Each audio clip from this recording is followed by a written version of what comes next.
बउआ के पापा कहियो आ जही विधि बउआ का पापा राखे तही विधि रहियो। हेलो दोस्तों, नमस्कार। सुविधा कोचिंग में आपका स्वागत है। आज का टॉपिक है हिंदी व्याकरण से सर्वनाम पढ़ना है। सर्वनाम किसको कहेंगे? संज्ञा के स्थान पे जो शब्द का प्रयोग किया जाता है उसे सर्वनाम कहते हैं। एक बार हम रामायण की कथा सुनने गए, ठीक है। यहाँ पर जो कथावाचक थे वो कथावाचक कथा कर रहे थे। एक साइड में महिलाएं बैठी थी, एक साइड में जेंट्स बैठा हुआ था, ठीक है। और जब कथा समाप्त होने लगा तो वहाँ पर कथावाचक जो है आरती करने लगे, और आरती करने में सभी को आगे आगे कुछ शब्द कहते थे और पीछे पीछे सभी को कहना था।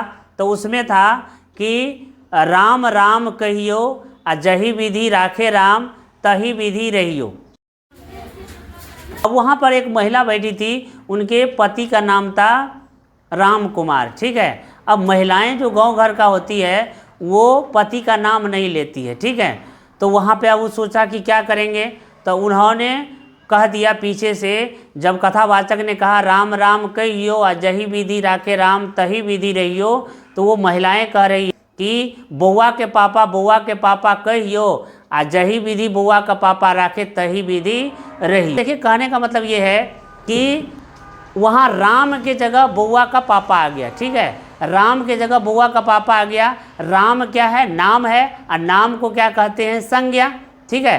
तो नाम के जगह यहाँ पर क्या प्रयोग किया? बउआ का पापा, यानी कि संज्ञा के जगह सर्वनाम का प्रयोग हुआ।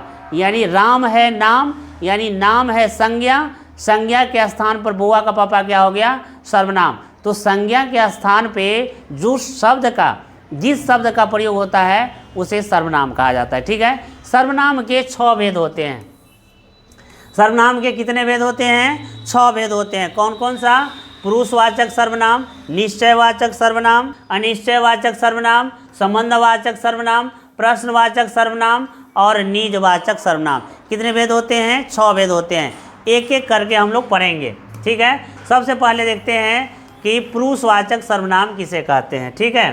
पुरुषवाचक सर्वनाम यानी जिस सर्वनाम का प्रयोग किसी व्यक्ति या वस्तु के लिए किया जाता है उसे पुरुषवाचक सर्वनाम कहते हैं, ठीक। पुरुषवाचक सर्वनाम 3 प्रकार के होते हैं। एक होता है प्रथम पुरुष, मध्यम पुरुष और अन्य पुरुष।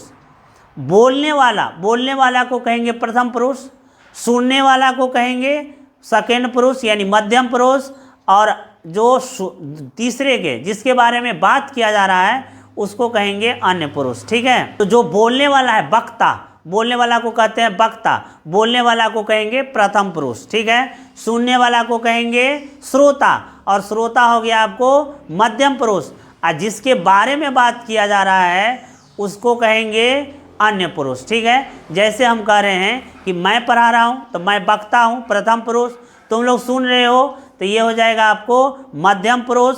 लेकिन जिसके बारे में बात आ रहे हैं, जिसके बारे में बता रहे हैं वो हो जाएगा अन्य पुरुष, ठीक है। राम स्कूल जा रहा है, ठीक है। तो यहाँ पे कौन बोल रहा है? मैं बोल रहा हूँ, तो मैं हो गया प्रथम पुरुष। किसको बता रहा हूँ? तुमको बता रहा हूँ कि राम स्कूल जा रहा है, तो ये आप क्या हो गए यहाँ पर? सेकंड पुरुष, मध्यम पुरुष।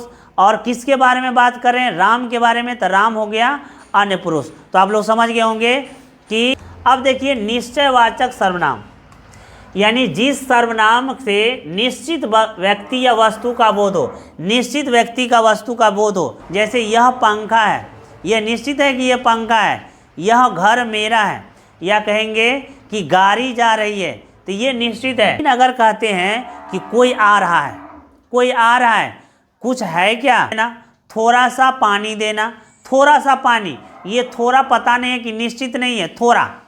कोई आ रहा है, ये पता नहीं है कौन आ रहा है, तो ये कोई और थोड़ा, ठीक है। निश्चितवाचक सर्वनाम जैसे कोई, कुछ। जिस सर्वनाम का प्रयोग 2 वाक्यों को जोड़ने के लिए किया जाता है उसे संबंधवाचक सर्वनाम कहते हैं। जैसे अगर आप थोड़ा खिसक जाते तो मैं भी बैठ जाता। यहाँ देखिए 2 शब्द है, आप खिसक जाते, मैं बैठ जाता। यहाँ 2 शब्द है, दोनों शब्द को जोड़ने वाला क्या है? तो। राम कल दिल्ली जाता लेकिन बीमार हो गया। यहाँ पर देखिए राम कल दिल्ली जाता एक वाक्य, लेकिन बीमार हो गया, यहाँ पर दूसरा वाक्य। राम कल दिल्ली जाता बीमार हो गया, ठीक है, तो दो शब्दों को जोड़ने वाला यहाँ कौन है? लेकिन। लेकिन यहाँ क्या हो जाएगा? संबंधवाचक सर्वनाम, ठीक है। और देखिए, वही गुड़िया है जैसी तुमने मांगी थी, जैसी तुम, यहाँ दो वाक्य है, दोनों वाक्यों को जोड़ने वाला जैसी। मैं वही करूँगा जैसा तुम कहोगे, दो वाक्यों को जोड़ने वाला जैसा।